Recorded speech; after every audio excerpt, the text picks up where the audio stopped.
What's up, everybody, and welcome back to the Creative James Media YouTube channel.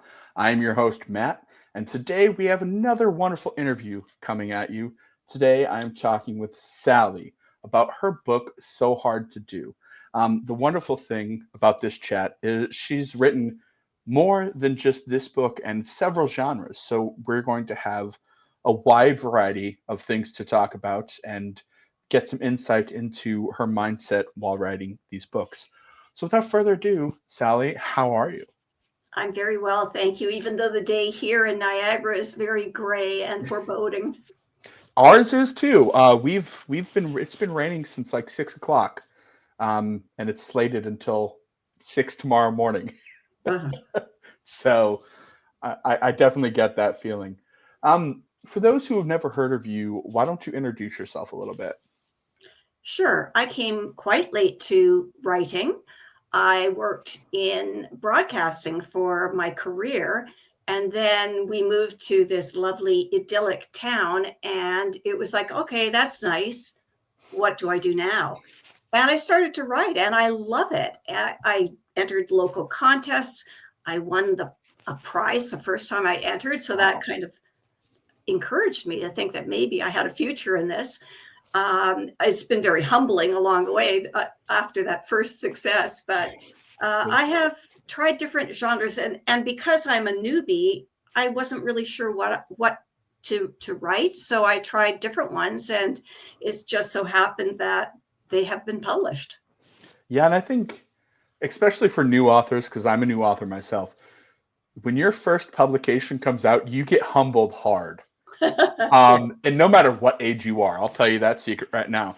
It doesn't matter what age you are, you get humbled hard because you're like the only thing you've had is people like you reading your own book and maybe an editor saying, "Oh my God, this is great. This is very well written. I love this." And then we're like, "I'm biased." right. So, but I mean, like I say, not every book is for everyone, so it's okay as long as we love what we write. That's what matters. Um, As long as we find at least one reader that says this book delighted me, or this book changed my mindset or my life. exactly. It really just takes one enthusiastic person to make your whole year where you go, thank you for telling me that and sharing your feelings with me. Exactly. And I mean, and sometimes we don't get that, but not every book is for everybody. And sometimes I find as a writer, if you sometimes there's just those projects that you just can't get out of your head unless you write it. And Right. so there's going to be those what I like to call throw it and stick it books because that's literally what it is. You're just like, okay, I love this. I don't know if anybody else is going to, but here you go. So, um, tell us a little bit about So Hard to Do. So Hard to Do is a romantic comedy, and it features a mother and a daughter and a very handsome man who's somewhere in between the two ages of the main two protagonists. I wrote it based on a cue. I was in a writing circle, and we had a writing prompt, which was write a scene about an unusual breakup. And so I started writing a story just based on this little prompt about a mother and daughter breaking up, but you don't know it's the mother and daughter till the end of the first scene. You think it's a romantic partnership breaking up. And that just triggered the whole book. From there, I thought, well, the mother is going to leave because she wants her own life, and the daughter perhaps had a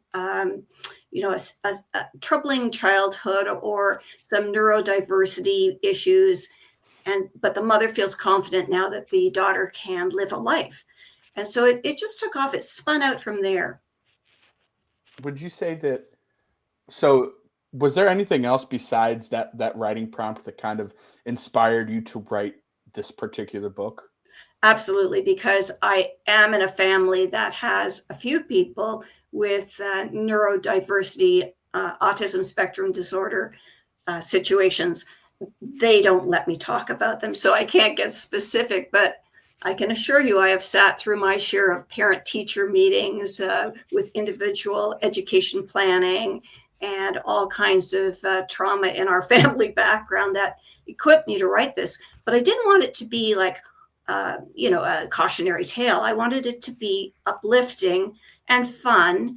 And I wanted to write a story where the person with the ASD does get the girl in the end, because in my experience, dating for people on the spectrum is very difficult. So like everybody deserves love and a happy ending. And that's exactly what I was trying to do. I think that's nice too, because it kind of a lot of times you see that, like you said, that exact situation, and it doesn't always end the best, and maybe not to that person's fault. It's just that's kind of how they're wired, and that's how it tends to happen. So it's good Right. to see that you're writing a positive twist for it, for a better representation. Um, do you have a particular character or situation that you found more difficult to write than the rest for this book? I have to say, this book was a delight to write. I'm trying to think of a difficult. Uh, no, I have to say, because of my television broadcasting background, and at one point I was in charge of a comedy channel, I write what at the time stimulates my soul. So, and I write episodically, which I know in real literary fiction perhaps I shouldn't do, but I do see things as scenes and as possible episodes. Right. So the scenes I wrote, I was giggling half the time. I was like having a good time writing this book. I haven't had that experience with everything I've written, mind you, but this one was just fun. There was a part where the mother and daughter came to an impasse, and there were tears involved and hurt feelings and a total breakup between the two. But even that, because I knew what was coming next, I could glide through it. It didn't keep me up at night. Right. And I think that's not such a bad thing, the way you mentioned that you kind of look at things as, episodic pieces, because that can play to your advantage in a lot of ways when you're trying to craft chapters. Because if you look at your chapter like an episode, Right. it will make it sometimes just a little bit easier if that's the way your brain's wired to kind of nail down. You're like, okay, well, I can't overdo this chapter because then when the next one starts, nobody's going to understand it. Right. And because for some reason in the books I've written, I always have two women that have just about equal importance. And in this one, it was the mother and the mother being 58, the daughter being 28. And each chapter like would layer on top of each other. So the mother would be in the one, and then the very distinct voice of the daughter would be in the next. And they would just build and build on each other. So it flowed very easily. And I did write an outline, but I did change the outline as I went. But mostly I stuck to it. And this one just was very natural to me. What would you say was what was kind of the time frame behind you writing that prompt and thinking, okay, this could be a book. I think we have something. I would say almost immediately. That doesn't mean it got published immediately, because nothing ever does. It took Oh, a long time.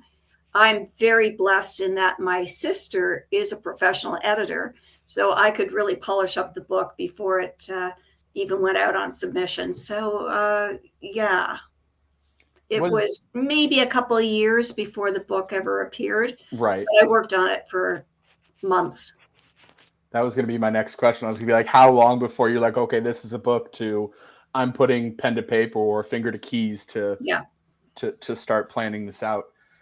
Um, One thing that I was curious on was you've published books in many different genres because you have, and correct me if I get this wrong, but I believe it's the Magician's Apprentice. I It's think. the Apprentices in Magic. There you go. See, I knew I was gonna go. I knew I was gonna stray wrong somewhere. Yeah, Um, which is middle grade and fantasy, like right. fantasy for girls, really. And again, two strong girls, both very different, go off on a quest. And then that one, although that was published later, was the first novel I ever wrote. Really? Yeah, you never know. Like some things get accepted before others. So that one didn't get accepted at first. And I kept, playing with it and making it different. I wrote it for my mother. I know it's for girls that are about 10, 11 years old, but my mother loved this genre. And she was at the time in her 90s. And I would send her a chapter as I wrote it. And she'd rush down the hall of her seniors building and share it with her friends. And they all wanted new chapters. So it was funny. I know it's not meant for 90-odd-year-olds, but if they want to read it, I'm very happy that anybody likes it. So they encouraged me, and that got me through the first writing of the first novel. Oh, I think that's an important thing for people to understand is like not every genre, like the genre doesn't define the reader base. Right. You could have, some 10-year-olds that read at a college level and they're reading 600-700 page novels by Stephen King, and you're like, wait a second. I don't understand. But so that's why it's a good thing to keep in mind when you write something, that don't always put it in that direct box, because you never know right who's going to pick it up and who's going to want to read it. True. With all of the books that you've published and the things that you've written, which has been your favorite to write so far? Okay, well, without question, it's the So Hard to Do. It's my favorite. It's set in a setting that I loved because I was in business for many years. So it's a contemporary business setting, which I understand inside and out. The younger woman is the boss, and I used to be a boss, and it's fun writing a boss, especially when you can make her really bossy and yet not suffer the consequences of her actions personally. I like that. And it just rollicks along, and it's meant to be funny. And maybe some people would think, humor is a very subjective thing. So not everybody might think it's as uproarious as I do, but it's just fun to write that. I have tried writing darker things. It's not in my soul to write darker, but it's an interesting project to do it. And I do belong to a little writing group that meets weekly, and they're always encouraging me to dig deeper. And the sad thing is, I'm not that deep.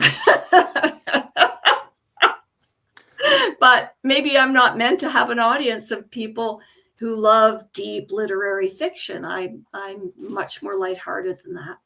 And exactly. Well, there's a time and a place for every kind of writing.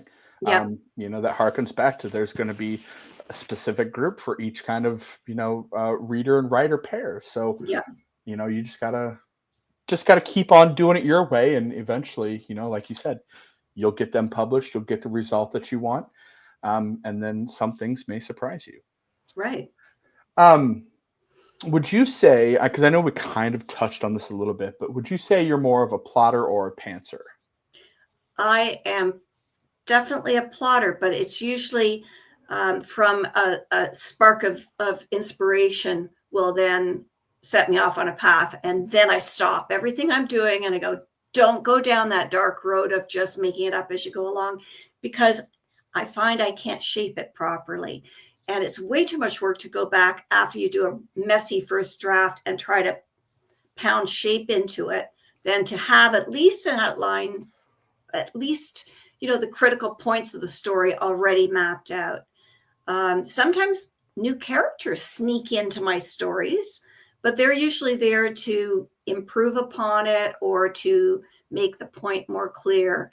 They don't take over the whole thing, but that happens. But the shape of the arc of the story itself, that usually stays about the way I envision it. How many books have you published to date? I have published the 2 with Creative Dreams Media, and then a third, which was called, I can't do this without doing the voice, Fountain of Evil, which is the one I tried to go deep and dark with. It's a contemporary story as well about a mother and a daughter, but in this case, the daughter's trying to hurt the mother. So that one's a little bit different. The other, I've had lots of stories published in books, in compilations, but I haven't done any others. So 3 books so far, and I'm working on a kid's book right now. And you never know. You never know where these things will take you. Exactly. I think that's kind of the fun of it, don't you think? You get one done and you're like, oh, Hmm. I think we can do something else with this character or whatever the thought is. So, um, outside of writing and kind of editing and creating that world, what are some of your hobbies? What do you enjoy? Oh, I have a bunch of hobbies. I was a music major in university, so I love music. But I found that, and I was a piano major, I found that my hands are like not as nimble as they once were, but I still really enjoy music. I teach the occasional line dancing class, Oh, okay. and I golf like a maniac all summer, like a bad golf maniac. I don't know how to golf at all, and I've been doing it now for about 10 years, and I'm horrible. I'm a horrible golfer, but it keeps me humble. That's a good thing. And it also is fun. I just enjoy it. I like being outside. I like hanging out with my friends and golfing. So that lures me away from my computer in the summertime. But being in Canada, we don't get that many months of that. So you have to enjoy it when it happens. Let's see, what else do I do? Um, yeah, I belong to writers groups. I belong to both the Niagara on the Lake Writers Circle, and for that, I we meet monthly, and that's a big team of people, and we try to encourage other writers and help them. And I'm in charge of education, so I have to teach little writing seminars, and then I have my smaller group that we meet weekly. So I'm pretty busy all the time. Are you a person who likes to get out on the trails and go hiking? Because I know you guys have a lot more Yeah, beautiful, well kept places yeah. than we It, do. Yeah, it's beautiful here. And I have a dog, a little Sheltie, who's now almost 12 years old. So we don't ramble as far as we used to, but for sure, we're at the river and the lake every day. Every morning, we go for a nice walk. And I just look around and go, aren't I lucky? This is really a great place to be. I mean, it is because like you never know what you're gonna have, and I know there's the saying you have to make do with what you have, but Yeah. you guys got kind of lucky. The stuff's been taken care of and looked after, and it's a lot more Yes. peaceful. Yes, and I am at heart, I'm a big city person. I was in Toronto for most of my life, but you get to a point where it's like, okay, let's go somewhere a little bit quieter, but not totally off the beaten track. Right. And it's just gorgeous. And it's part of goal setting in life. When I was in my 20s, excuse me for a minute, when I was in my 20s, uh, I attended the wedding of my roommate from university, and she was a Niagara based person, and she brought me to this little town. And I said, one day I'm going to live there. That's a great town. And my husband didn't protest when I said, you know what? Let's move to Niagara. He goes, okay. It's If you nice say to so. have some compliancy there. Yeah. Well, I mean, I think I can kind of relate because that's the older I get too. I'm just like, I don't so much want to people. I kind of just want to go slower.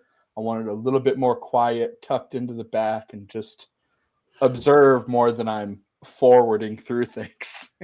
Well, I got to tell you, I have never been this social. And part of it is when you're bringing up a family in which there are people of neurodivergent, tendencies.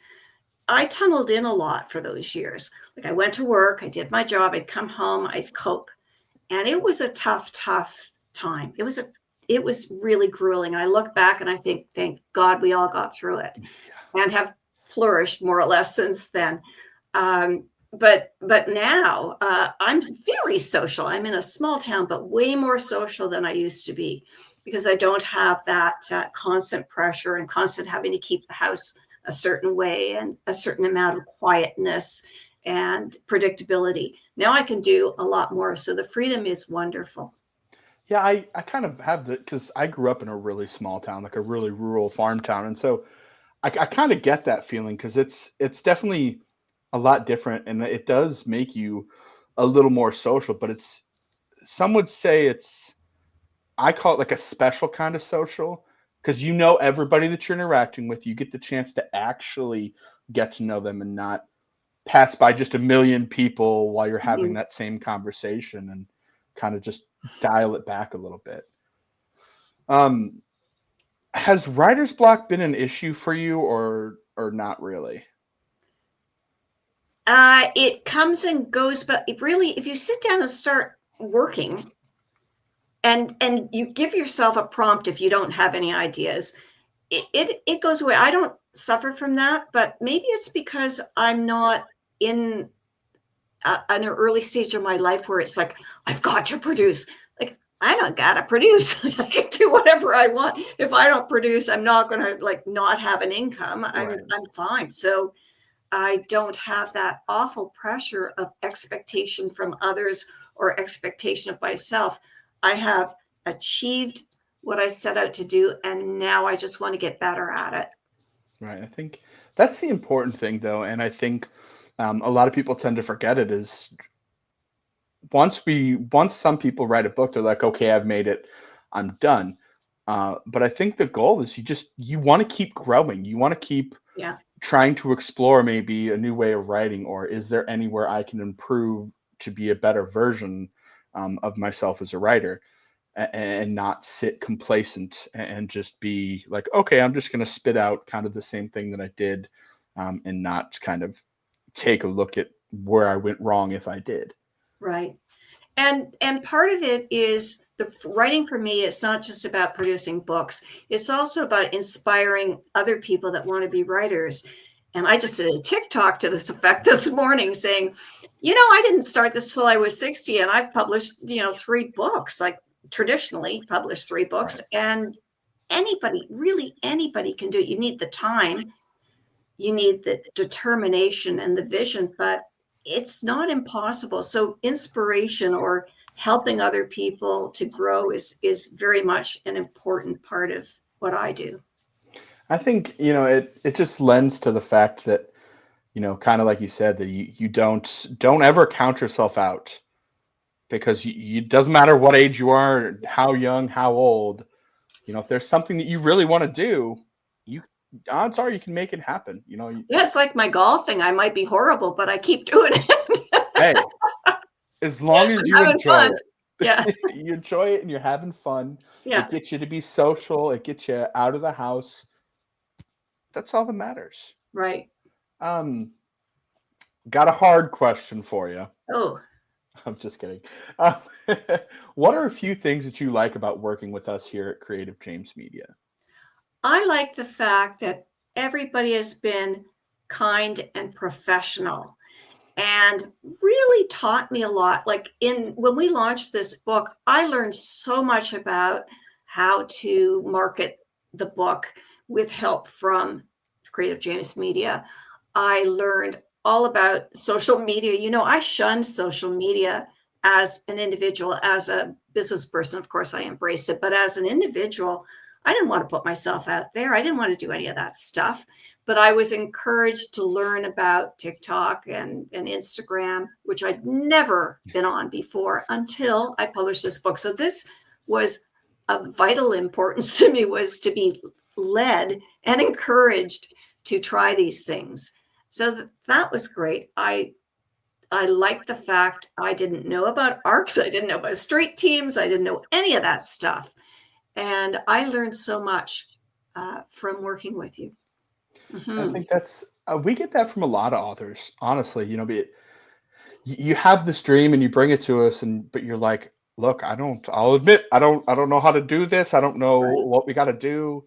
Uh, what do you suggest? And that's part of my job is to help you guys with that, to help you Mhm. with your marketing and your graphics and things like that, so we can help you sell your books efficiently, and actually get it to the masses. Right. Um, I know your book's been out for a little while, but do you have any appearances or signings coming up that you would like to share with everybody? Oh, I wish I did. I don't have anything in the near future. So we'll just have to wait, and I will have to get the next book off and running. Because you know what? I had so much fun launching. I launched 3 books in 1 year. It was cuckoo around here. And I like the parties. The parties are good. And the merch, I got my so hard to Oh, do there you merch. go.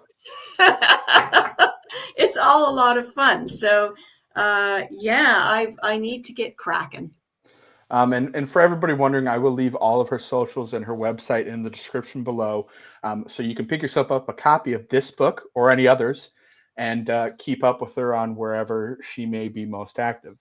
Sally, thank you so much for taking the time today to chat with me. Thank you. It was really nice. And I wish everybody a happy springtime. It's coming. It's right around the corner, literally right around the corner. All right, take care. Okay. Thank you.